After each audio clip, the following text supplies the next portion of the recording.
This is a special edition of Macro Voices with hedge fund manager Eric Townsend, the premier financial podcast targeting professional finance, high net worth individuals, family offices, and other sophisticated investors.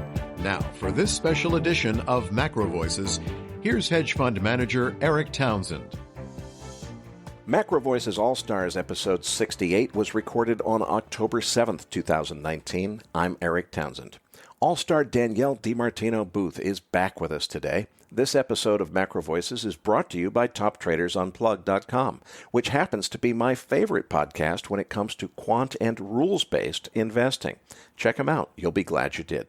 Danielle, we had the jobs number out on Friday, caught a lot of people by surprise. Let's start with, I think, the number is the number, but it's the interpretation where your expertise really comes into play. How should we interpret the jobs number from last Friday? Well, there was definitely some good and some bad. We were all surprised here at Quill Intelligence about the decline in the unemployment report. And of course, that is what led every single interview and headline subsequent to the job report coming out. December 1969 low in the unemployment report. Wow, life is great. There was some definite good math about that. The labor force grew by 117,000. That's a little bit over half as much as the population grew. That left the participation rate unchanged. But unemployment fell by 275,000. And that is what took that 3.5% number down to where it was. But let's step back, if you will, and look at some of the internals of the payroll report. Let's look back at the past year and look at the complexion of the jobs. If you look to what we call high-paying jobs, those are jobs that pay better than eat, drink, and get sick sectors. We had an average of 76,000 jobs created in the 7 months through September. That number shouldn't sound very high to you, because it was a 3-year low. It was also 56% of the 135,000 private sector jobs that have been created. Now, take that 76,000 and contrast it to the 125,000 high-paying jobs that we've seen created in the 19 months that preceded it. A much bigger number.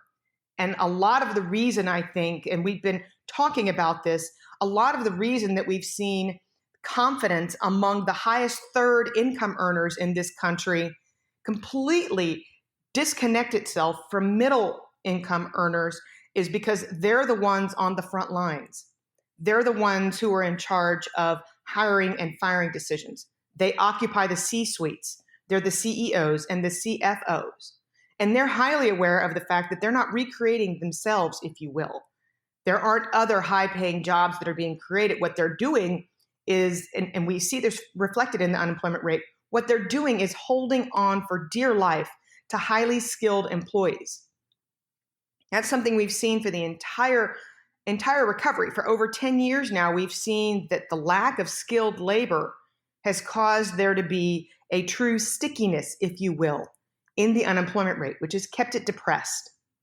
But that is not where our focus is going forward. Our focus going forward is in that top third of income earners, because they account, Eric, for over 50% of consumption. And I think we can all repeat it in our sleep, that consumption is 2/3 of the U.S. economy. If they're not happy, if they're agitated by the ups and the downs in their own share prices, then they're not going to be very willing to make big hiring decisions, while at the same time they hold on to the ones who don't make as much because they know how difficult it's been to replace them. Danielle, I want to get your perspective on the demographics. When we talk about this job creation and so forth, jobs for who? Are we talking about jobs that are putting millennials and Generation Z to work? Are these jobs for a lot of baby boomers that are going back to work? What jobs are we talking about, and where are the quality jobs going in this economy? So, Eric, I'll give you a big bullseye on that, because we found that in the year through September, those who were aged 55 or higher have accounted for 47%, almost a half of the year's job gains. That's nearly twice their share of the workforce. By the same token, we found that workers aged 20 to 24, those are not the millennials who need to settle down. They accounted for 13% of the job gains for the past year through September, 40% more than their share of the workforce. But you get to that critical prime age workforce, that sweet spot between those aged 25 to 54, and we find out that at 64% of the workforce, they've just accounted for 37% of the gain. And yet we look back to housing data and we scratch our heads and we wonder why, if it's a home price north of $300,000, they're simply not available and or selling. Well, that has to do for the fact that there's this big deficit of those prime aged workers in the workforce. And we've also seen a big run up in the current in the last 6 months or so to those who are working more than one job, multiple job holders. Again, this is a sign of stress among those who we would prefer to not be saddled with student loans, and we would prefer for them to be making big down payments on homes, but we're just not seeing it. We've read stories and anecdotes about farmers in the Midwest getting second jobs to make their way, actually getting out and making deliveries as they sit there waiting on the subsidies to be delivered from Washington, D.C. We read about the quote unquote bloodbath in trucking. And we've seen that the August revision showed that there were even more truckers who lost their jobs than we thought before, and that this has continued into September. I know it wasn't but a year ago that we were talking about the absence of truckers, and you couldn't get them for $125,000 a year, and you had to sign big bonuses in order to bring them onto the payrolls. That situation is completely flipped as companies have become much more aware of how tariffs are going and the trade war is going to impact their bottom line, even as we head into this third quarter earnings season, which nobody's expecting anything great out of. And yet we see the stock market where it is levitating based purely on margins and margins alone. Danielle, help me understand this phenomenon with the over 55 workers taking up such a disproportionate amount of the jobs, because what I remember from my days running a software company was people over 55 just lamenting at how impossible it was to be taken seriously because, unfortunately, for right or for wrong, the prejudice that exists in the business environment is, look, the guy who's 55 is kind of over the hill. He's probably not interested in learning new skills. The skills that he has are probably outdated. We don't want somebody like that starting in our company at that age. We want young, hungry, on the way up 30-year-olds. And people who were over 50 and particularly over 55 described it as almost impossible to get a job. Now, that was late 90s. What is it that's changed that these people are getting most of the jobs? I don't understand. Well, I think it comes down to a matter of the will to work. And I think a lot of these baby boomers who would otherwise prefer to be going into retirement have much more in the way of a work ethic. I think that there has been a shift in the way managers approach them. I don't think there's near as much pity factor, as you will, as there was before. And they're willing to work for less. And that's really critical when we're seeing margins being pressured as much as we are. So I think that there has been a shift in how employers perceive those who are 55 and older. And again, they need to work. They're sitting on more home and more mortgage than they should be shouldering at their age. And managers simply don't have a choice. So nearly half of the year's job gains, twice their share of employment. I don't think that we can look past these things and whistle past the graveyard, if you will. I don't see that this trend is going to reverse, especially as we see a lot of this back and forth in the stock market. But I will tell you this much, the bond market is not buying it. There's no bid at all in terms of the bond market. It is not coming down as quietly as the VIX index on stock market volatility has been coming down. Danielle, let's pick up on that topic of bond market volatility. When I had Harley Bassman, the inventor of the MOVE Index, on our flagship podcast a couple of weeks ago, he heard your interview and he said, you've got it spot on when you say that if there's going to be a crisis, it's going to happen in the bond market. That's what we need to think about. That's what we need to worry about. So I want to ask you to elaborate. What did you mean when you said, watch out, watch the bond market? What specifically should we be watching for? What is the scenario that you envision ultimately unfolding, and why is it going to be such a problem for financial markets? Well, so interestingly enough, I had taken my eye off of the MOVE Index for a few days at most. And it was brought to my attention that the triple C, that's the layer of credit ratings in the high yield bond market, that triple C spreads were not behaving nearly as well as the rest of the higher rated high yield bond market, junk bond market, that they refused to come in, that their spreads were staying stubbornly wide. And I said, well, surely that's got to be reflected in the MOVE Index. So I shift my focus over to the MOVE Index, and you find that in the very recent past, it's jumped 16% to 89.4. So it's on the cusp of 90, if you will. Let me give you a little bit of perspective. The MOVE Index hit a 3-year high of 92 just on August the 23rd. So just a few months back, the MOVE Index was way up there. And what that is telling me, if you combine the message in the triple Cs, if you combine that with the MOVE Index, that is telling us that the bond market is on high alert for there to be some sort of a credit event.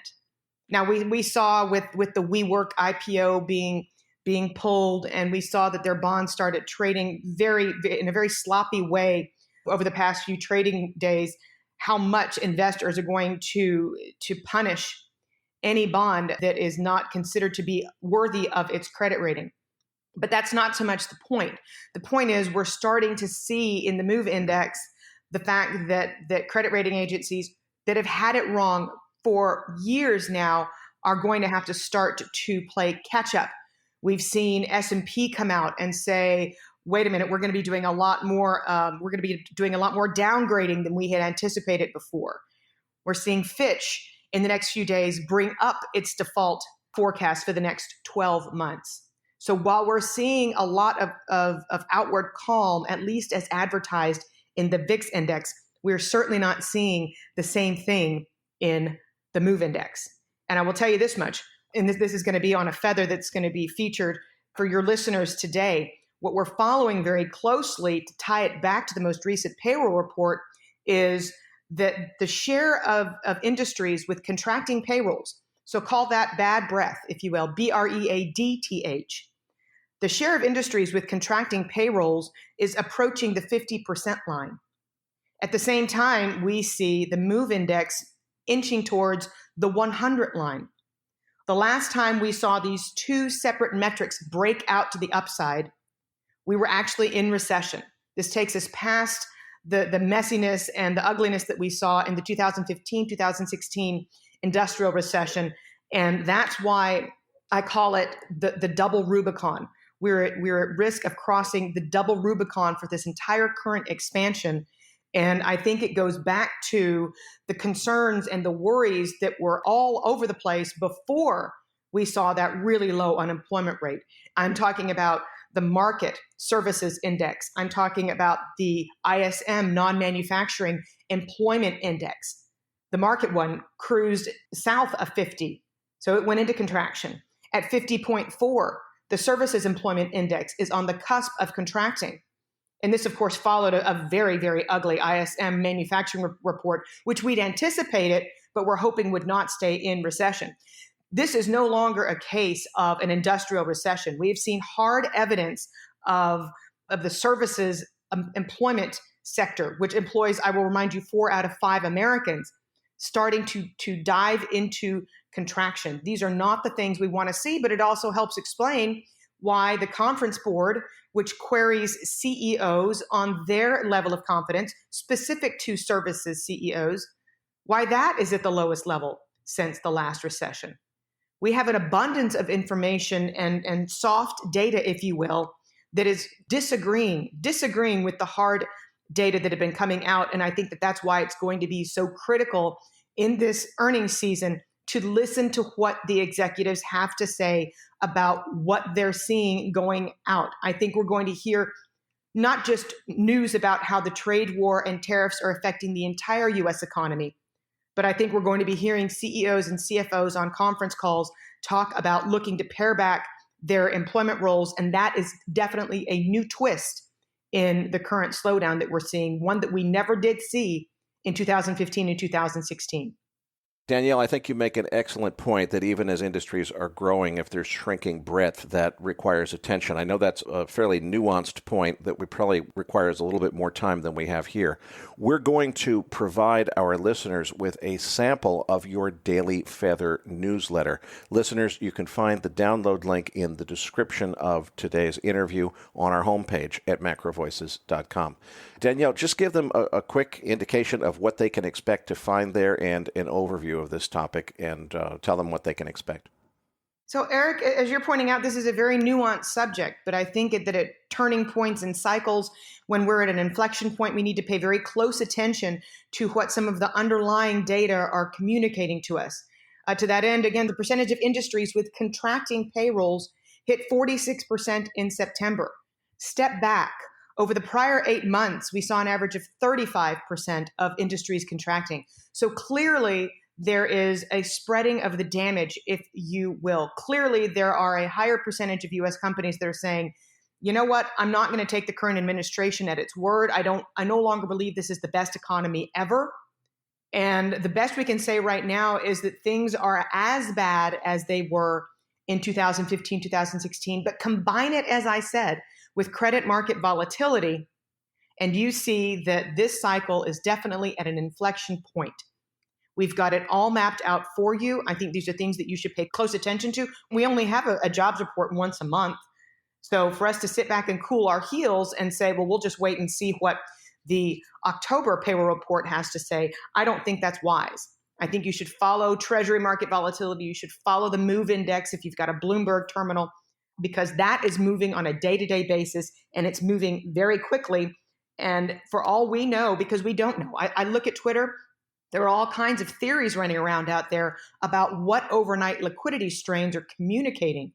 Well, if you want to know that they're communicating something very loud and clear, watch for any bleedage into credit. Because if overnight liquidity is beginning to reflect something more sinister, and that would be credit market volatility, then you really need to pay attention to the day-to-day moves in the MOVE index. We go into that in the feather that you're going to be provided. And again, listeners, you'll find the download link in the description of today's interview on our homepage at macrovoices.com.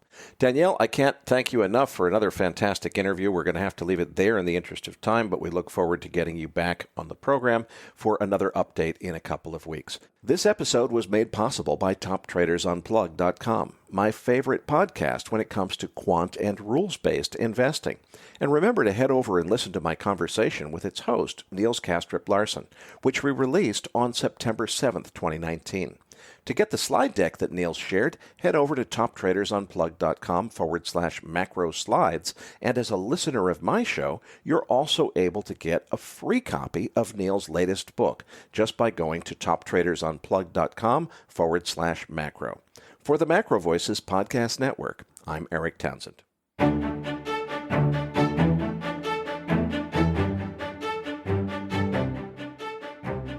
That concludes this edition of Macro Voices. Be sure to tune in each week to hear feature interviews with the brightest minds in finance and macroeconomics. Please register your free account at macrovoices.com.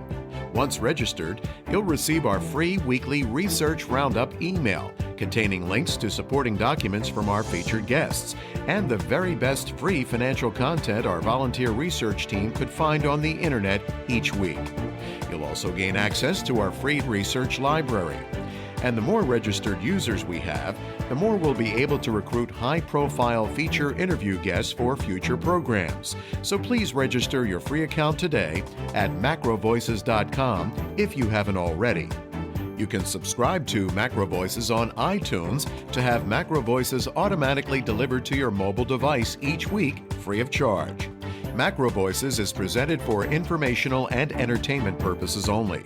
The information presented on Macro Voices should not be construed as investment advice.